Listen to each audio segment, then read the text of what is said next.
Yes good morning leaders, అందరికీ very very good morning. ఈరోజు నేను హైదరాబాద్ మర్సిడీస్ బెంజ్ షోరూంలో ఉన్నాను. ఇక్కడ వెస్టేజ్ ఇంకా విన్నింగ్ టీమ్ ఆధ్వర్యంలో మన టీంలో Vaddemanu Srinivas sir Mercedes Benz car తీసుకోవడం జరిగింది.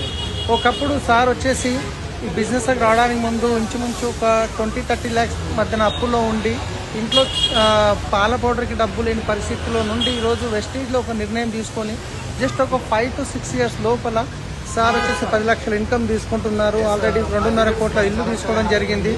సో ఈరోజు కార్ తీసుకున్నాం.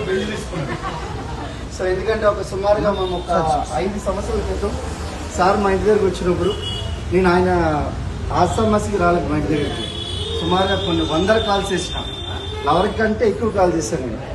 ఒకవేళ అన్ని కాల్ చేస్తుంటే ఖచ్చితంగా ఇంకో అమ్మాయిని నన్ను పడేసి ఉండేదేమో. అన్ని కాల్స్ చేసిన కానీ బ్లాక్ లిస్ట్ పెట్టాడు మన